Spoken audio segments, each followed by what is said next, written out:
Friends, welcome back to my channel. ನೀವು ನೋಡ್ತಿದ್ದೀರಾ Roja Bharath Kannada box.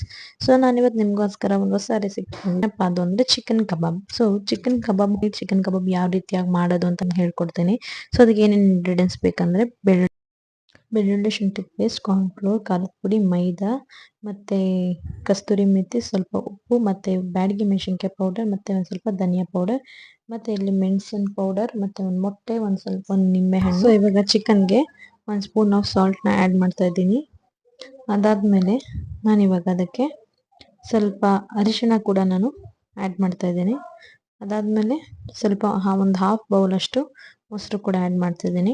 ಈ ಮೂರನ್ನು ಆ್ಯಡ್ ಮಾಡಿ ಒಂದು 5 ಮಿನಿಟ್ಸ್ ಅದನ್ನು ಮ್ಯಾರಿನೇಟ್ ಹಾಕಿಬಿಡಿ. ಮತ್ತು ಅದಕ್ಕೆ ಬೆಳ್ಳುಳ್ಳಿ ಶುಂಠಿ ಪೇಸ್ಟ್, 1 ಸ್ಪೂನ್ ಖಾರದ ಪುಡಿ, 1.5 ಸ್ಪೂನ್ 2 ಸ್ಪೂನ್ ಅಷ್ಟು ಖಾರದ ಪುಡಿ, ಮತ್ತು ಒಂದು ಸ್ವಲ್ಪ ಟೇಸ್ಟಿಂಗ್ ಪೌಡರ್, ಅದರ ಆಪ್ಷನಲ್, ಧನಿಯಾ ಪೌಡರ್, ಗರಂ ಮಸಾಲ, ಮತ್ತು ಇವಾಗ ನಾನು ಕಾರ್ನ್ಫ್ಲೋರ್ನ ಆ್ಯಡ್ ಮಾಡ್ತಿದ್ದೀನಿ.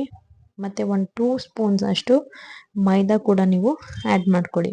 ಸೊ ಅದಾದಮೇಲೆ ನಾನೀಗ 1 kgಗೆ 1 ಮೊಟ್ಟೆನ ನಾನು ಯೂಸ್ ಮಾಡ್ತೀನಿ. ಸೊ ಇವಾಗ 1 kg ನಾನು ಮಾಡ್ತೀನಿ. ಸೊ 1 ಮೊಟ್ಟೆ ಆ್ಯಡ್ ಮಾಡಿದ್ದೀನಿ. ಇವಾಗ ಮತ್ತೆ ನಾನು ಅದಕ್ಕೆ 1 ಫುಲ್ ಲೆಮನ್ನ ಯೂಸ್ ಮಾಡಿದ್ದೀನಿ. ಮತ್ತು ಅದಕ್ಕೆ ನಾನು ಪೆಪ್ಪರ್ ಪೌಡರ್ನ ಕೂಡ ಹಾಕಿದ್ದೀನಿ. ಮತ್ತು ಲಾಸ್ಟಲ್ಲಿ ಸ್ವಲ್ಪ ಕಸೂರಿ ಮೆಥಿನೂ ಕೂಡ ಆ್ಯಡ್ ಮಾಡ್ಕೊಳ್ಳಿ. ಕಲರು ಕೂಡ ಆಪ್ಷನಲ್ಲಿ, ಬೇಕಾದರೆ ಹಾಕ್ಕೊಳ್ಳಿ. ಅದಾದಮೇಲೆ ಒಂದು 10 ಮಿನಿಟ್ಸ್ ಅದನ್ನು ಹಾಗೆ ಬಿಡಿ. ಸೊ ಆಯಿಲ್ನ ಕಾಯ್ಲಿಕ್ಕೆ ಇಡಿ. ಅದು ಕಾದಾದ್ಮೇಲೆ ನಾವು ಮ್ಯಾರಿನೇಟ್ ಮಾಡಿರುವಂಥ ಕಬಾಬ್ನ ಆ್ಯಡ್ ಮಾಡೋಣ ಅದಕ್ಕೆ.